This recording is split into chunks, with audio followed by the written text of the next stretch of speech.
Good evening. आज हम लोग परसेंटेज के बाद एक नया टॉपिक स्टार्ट कर रहे हैं, प्रॉफिट एंड लॉस। इस टॉपिक से एग्ज़ाम में क्वेश्चन आते हैं, सभी एग्ज़ाम में इसके क्वेश्चन आएंगे। और जिन्होंने एग्ज़ाम दिया है या प्रीवियस पेपर्स के क्वेश्चंस को देखा है तो उसमें इस प्रकार के क्वेश्चन देखे होंगे जो लाभ और हानि से संबंधित होते हैं। प्रॉफिट लॉस पहले से पढ़ा हुआ है, सभी को पता है प्रॉफिट क्या होता है, लॉस क्या होता है, कॉस्ट प्राइस, सेलिंग प्राइस, ये सभी को पहले से पता होता है। लाभ, हानि, क्रय मूल्य और विक्रय मूल्य ये तो पता है ना। तो बस उसी से रिलेटेड क्वेश्चन है, एग्ज़ाम में कैसे क्वेश्चंस आते हैं ये देखने हैं। तो हम लोग उन प्रकार के क्वेश्चंस को देखेंगे। तो वैसे सभी को पता है, फिर भी एक रिवीजन के तौर पे एक बार बता देते हैं होता क्या है।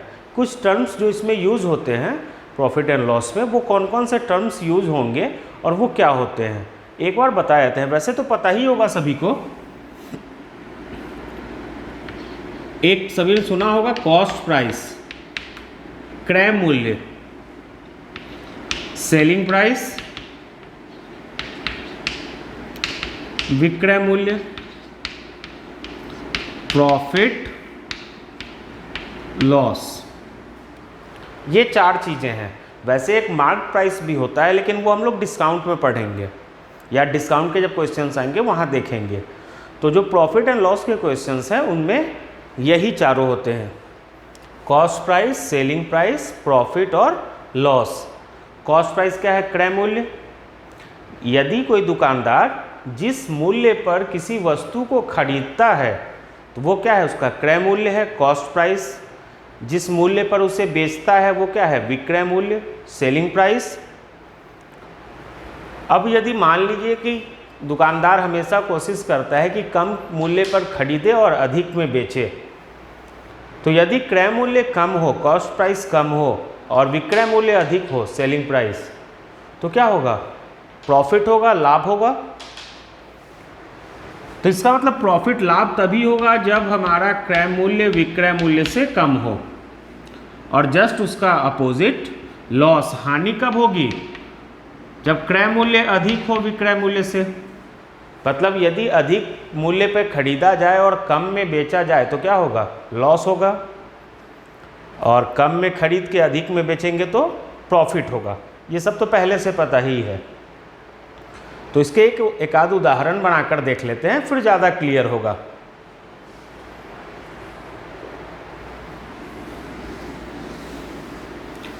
जैसा कि अगर देखते हैं छोटे से उदाहरण में, एक दुकानदार ने एक वस्तु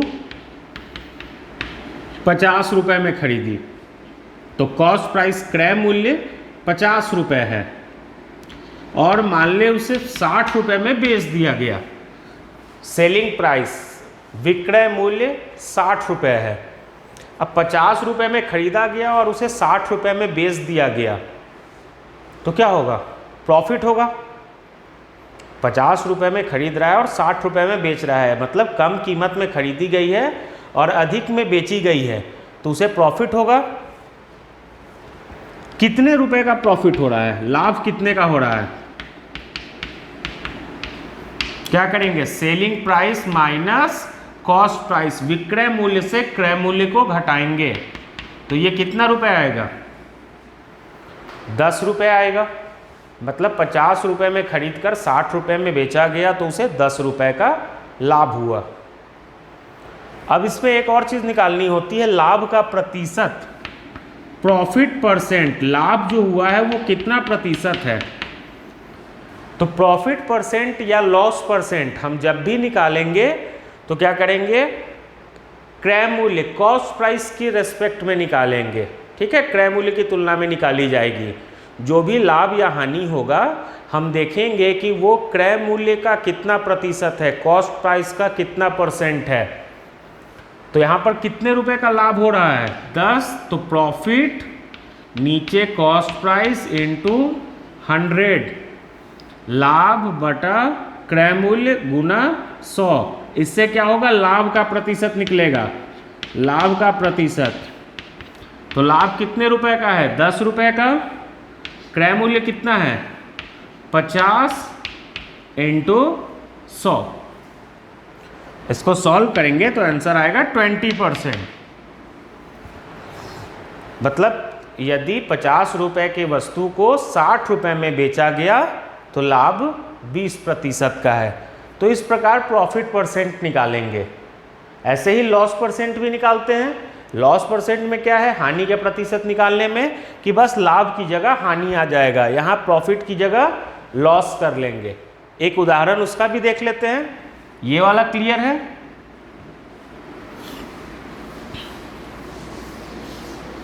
अब जैसे मान लेते हैं यही वस्तु जो 50 रुपए में खरीदी गई उसे 46 रुपए में बेच दिया गया। 50 रुपए में खरीदा और 46 रुपए में बेच दिया, तो जितना में खरीदा गया था उससे कम मूल्य पर बेचा गया है, तो स्वाभाविक है लॉस है, हानि। तो लॉस कितने रुपए का है? अब 50 रुपए में खरीद कर 46 में बेचे हैं तो लॉस कितने का है? 4 रुपए का। फिर वही क्वेश्चन, लॉस कितने परसेंट का है? लॉस का परसेंट निकालना हो तो क्या करेंगे? लॉस बाई CP इंटू 100, हानि बटा क्रय मूल्य गुना 100, हानि बटा क्रय मूल्य गुना 100। तो हानि 4 रुपए का है, क्रय मूल्य कॉस्ट प्राइस 50 रुपए दिया है, इंटू 100 करेंगे तो ये आ जाएगा 8%। ठीक है, तो इस कंडीशन में जब 50 रुपए में खरीदा जाए और 46 रुपए में बेचा जाए तो 8% की हानि होती है। तो इस प्रकार हम प्रॉफिट परसेंट और लॉस परसेंट निकाल सकते हैं। दोनों क्लियर है? फिर उसके बाद नेक्स्ट आता है इसमें कि क्रय मूल्य और विक्रय मूल्य निकालना, कॉस्ट प्राइस और सेलिंग प्राइस निकालना। क्रय मूल्य और विक्रय मूल्य हम कैसे निकालेंगे? तो उसके लिए एक आध उदाहरण देख लेते हैं कैसे निकाला जाएगा। एक क्वेश्चन लिख लेते हैं फिर उसको निकालते हैं। ठीक है, ये हमारा एक क्वेश्चन है।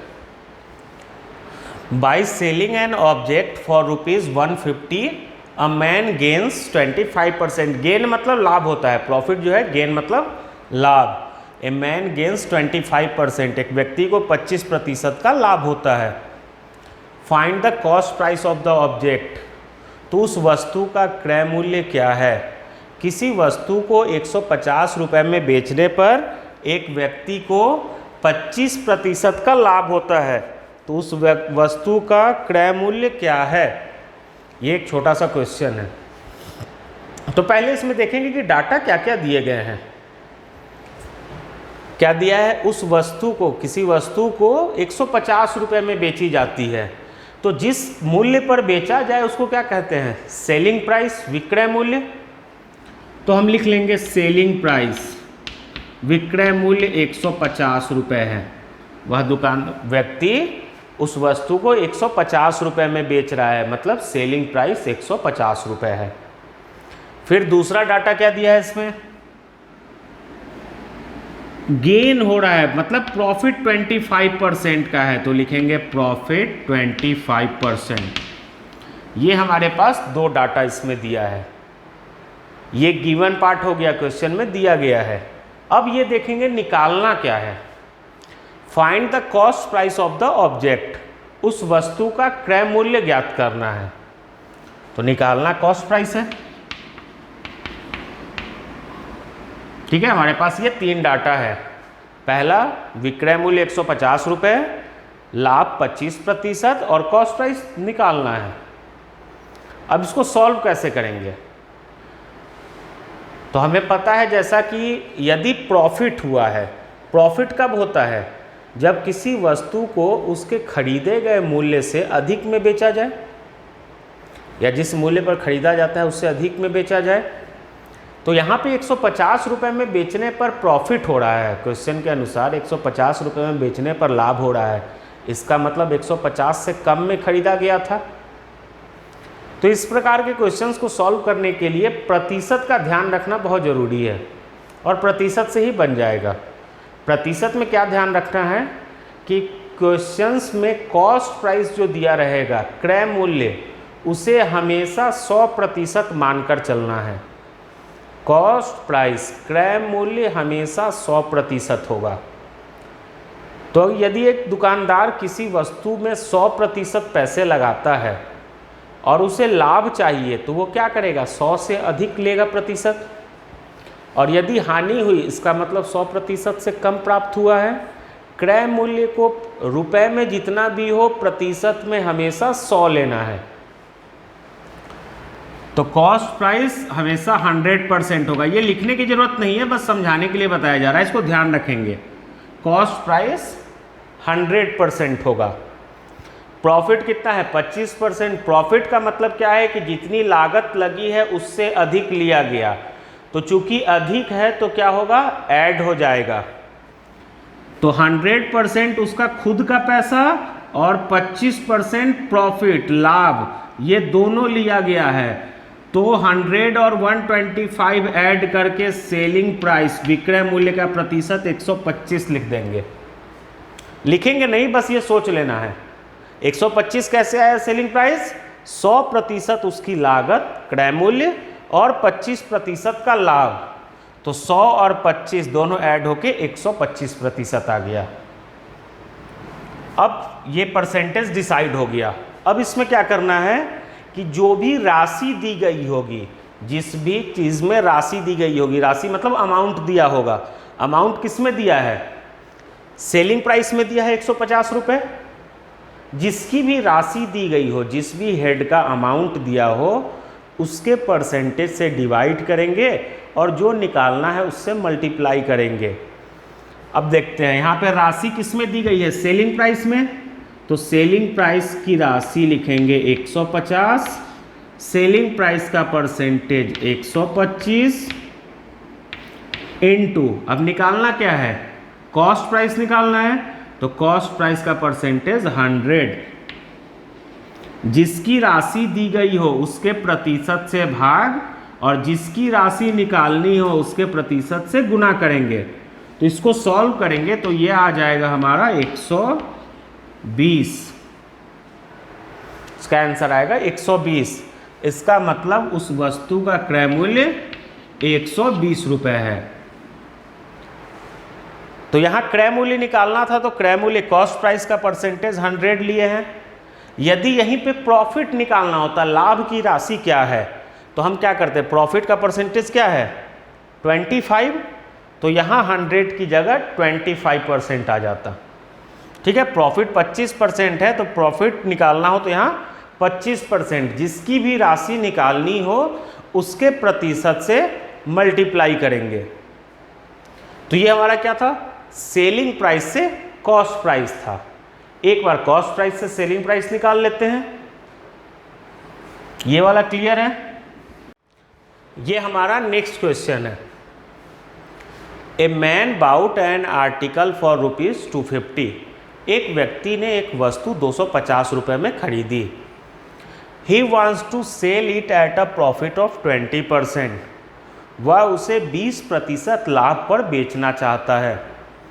वह उसे 20% लाभ पर बेचना चाहता है। Find the selling price. तो उस वस्तु का विक्रय मूल्य ज्ञात करें। तो जैसा हमने लास्ट क्वेश्चन में बनाया है, पहले जो डाटा दिए गए हैं उन्हें लिखना है। क्या है डाटा, उसे 250 रुपये में खरीदा गया, मतलब क्रय मूल्य कॉस्ट प्राइस 250 रुपये है।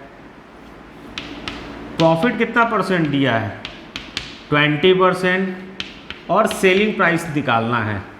तो जैसा हमने लास्ट क्वेश्चन में डिसाइड किया था परसेंटेज, वैसे परसेंटेज लिखेंगे।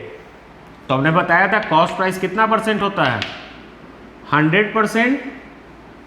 प्रॉफिट कितना चाहिए 20%, तो ये 100 और 20 ऐड हो जाएगा। प्रॉफिट के केस में ऐड होता है और लॉस के केस में माइनस करते हैं। तो सेलिंग प्राइस क्या हो जाएगा 100 + 20, 120%। अब क्या करेंगे इसको, सेलिंग प्राइस निकालने के लिए जो राशि दी गई है, बताया था कि जो राशि दी गई है उसके प्रतिशत से भाग और जो निकालना है उससे गुना। तो राशि दी गई है क्रय मूल्य की, तो 250, नीचे उसका प्रतिशत 100, और निकालना क्या है सेलिंग प्राइस, विक्रय मूल्य निकालना है, तो उसके प्रतिशत से गुना। तो ये हमारा आंसर आ जाएगा 300। जो भी राशि दी गई है उसके प्रतिशत से भाग और जो निकालना है उसके प्रतिशत से गुना करेंगे। 250 नीचे 100 इंटू 120, ये सॉल्व करने पे आएगा आंसर 300। ठीक है, ये क्लियर है। अब एक लॉस वाला भी देख लेते हैं। ये प्रॉफिट था, लॉस में कुछ नहीं, बस माइनस करना है। जैसे इसी क्वेश्चन में थोड़ा सा चेंज कर देते हैं। मान लेते हैं यहां प्रॉफिट की जगह लॉस आ जाए।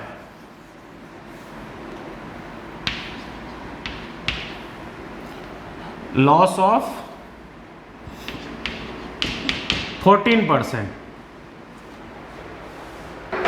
लॉस ऑफ 14% कर देते हैं।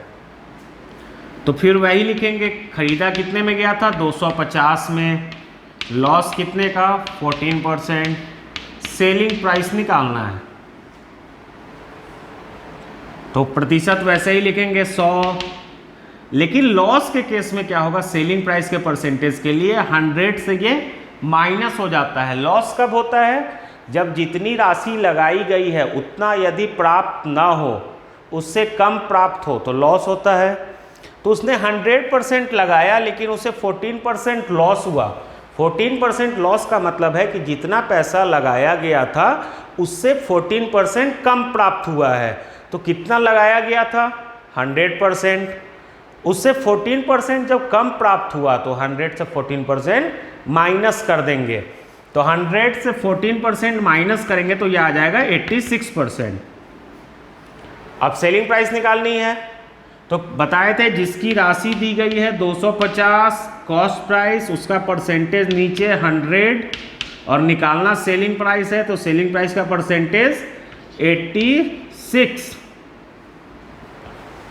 सेलिंग प्राइस का परसेंटेज 86। अब इसको सॉल्व करके देख लेंगे हम। इसको सॉल्व करेंगे तो ये आएगा 215 रुपये। 250 बाई 100 इंटू 86, ये आएगा 215 रुपये। तो इसका मतलब है कि 250 रुपये की वस्तु को यदि 14% हानि पर बेची गई तो वो 215 रुपये में बिकेगी। क्लियर है। ये हमारा एक नेक्स्ट क्वेश्चन है। क्वेश्चन क्या दिया है, a man bought an article for ₹300। एक व्यक्ति ने एक वस्तु 300 रुपये में खरीदी एंड स्पेंट ₹50 ऑन ट्रांसपोर्टेशन, और 50 रुपये उसके किराए पर खर्च किया, माल ढोने के किराए पर खर्च किया। He wishes to make a profit of 10%, वह 10% लाभ प्राप्त करना चाहता है। फाइंड द सेलिंग प्राइस, तो उसका विक्रय मूल्य क्या है। 300 रुपये में खरीदा गया है, 50 रुपये उसके किराए पर खर्च हुआ है, 10% लाभ चाहिए। तो ये 50 रुपये जो किराए पर खर्च हुआ है, दुकानदार की तरफ से वस्तु के ऊपर जो भी खर्च किए जाएंगे वो सारे उसके क्रय मूल्य में जोड़ दिए जाते हैं। जैसे अगर एक दुकानदार पुरानी वस्तु खरीदता है और उसकी मरम्मत पे, रिपेयरिंग पे भी खर्च करता है तो वो क्रय मूल्य में ऐड हो जाएगा। जो किराए पे खर्च करेगा, टोल टैक्स, जो भी किसी भी प्रकार का खर्च हो, वो उसके क्रय मूल्य में जोड़ दिया जाता है। तो यहाँ पे क्या है, 300 रुपये में खरीदा और 50 रुपये उसके किराए पे खर्च किया, तो यहाँ पे कॉस्ट प्राइस हो जाएगा 300 प्लस 50, 350 रुपये कॉस्ट प्राइस लेंगे। ठीक है, दुकानदार की तरफ से खर्च किए गए किसी भी प्रकार के मतलब खर्च को क्रय मूल्य में जोड़ लेना है। फिर प्रॉफिट कितने का चाहिए, 10% का चाहिए, और सेलिंग प्राइस विक्रय मूल्य निकालना है। 300 रुपये की वस्तु 50 रुपये किराए पर खर्च किए गए, 10% लाभ चाहिए, तो विक्रय मूल्य क्या होगा। तो कॉस्ट प्राइस तो 100%, सेलिंग प्राइस कितना होगा 100 और 10 110%। तो क्या लिखेंगे 350 कॉस्ट प्राइस, नीचे कॉस्ट प्राइस का परसेंटेज 100, जिसकी राशि दी गई है उसके प्रतिशत से भाग, और जिसकी राशि निकालनी है उसके प्रतिशत से गुना। सेलिंग प्राइस निकालना है तो 110 से गुना, ये क्या आ जाएगा 385 रुपये, 385। तो उस वस्तु का विक्रय मूल्य क्या होगा 385 रुपये, 385। तो ध्यान रखेंगे दुकानदार की तरफ से वस्तु पे किए गए सभी खर्चों को उसके कॉस्ट प्राइस में, क्रय मूल्य में ऐड कर लेना है। क्लियर है?